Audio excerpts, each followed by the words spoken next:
ಇಡೀ ರಾಜ್ಯದಾದ್ಯಂತ ವಾಣಿಜ್ಯ ವಾಹನ ಚಾಲಕರು,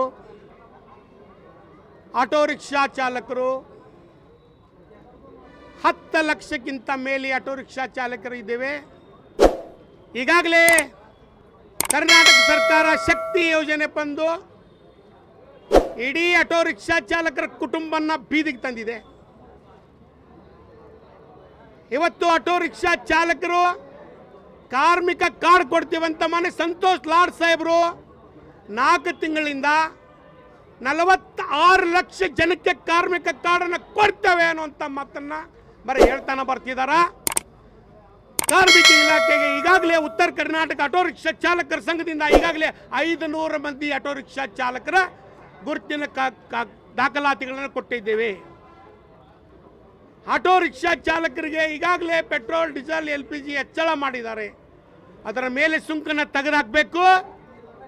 ಆಟೋ ರಿಕ್ಷಾ ಚಾಲಕರ ಮಕ್ಕಳಿಗೆ ಉನ್ನತ ಮಟ್ಟದ ಶಿಕ್ಷಣಕ್ಕೆ ಹಣ ತೊಡಗಿಸಬೇಕು. ಆಟೋ ರಿಕ್ಷಾ ಚಾಲಕರು ಅಪಘಾತ ಹೊಂದಿದಲ್ಲಿ 5 ಲಕ್ಷ ರೂಪಾಯಿ ಪರಿಹಾರ, NT ಇರಲಿ, LMB ಇರಲಿ, ಯಾವುದೇ 3 ವೀಲರ್ ಲೈಸೆನ್ಸ್ ಇದ್ರೆ ಅವನಿಗೆ 5 ಲಕ್ಷ ರೂಪಾಯಿ ಪರಿಹಾರ ನೀಡಬೇಕು. ಆಟೋ ರಿಕ್ಷಾ ಚಾಲಕನಿಗೆ ಆಟೋ ರಿಕ್ಷಾ ಓಡಿಸುವಾಗ ಹಾರ್ಟ್ ಅಟ್ಯಾಕ್ ಆಗಿ ಸತ್ತರೆ 10 ಲಕ್ಷ ರೂಪಾಯಿ ಪರಿಹಾರ ನೀಡಬೇಕು. ಆಟೋ ರಿಕ್ಷಾ ಚಾಲಕರಿಗೆ ಕಲ್ಯಾಣ ಮಂಡಳಿ ಸ್ಥಾಪನೆ ಮಾಡಬೇಕು. ಆಟೋ ರಿಕ್ಷಾ ಚಾಲಕರಿಗೆ ಆಟೋ ಕಾಲನಿ ಮಾಡಬೇಕು.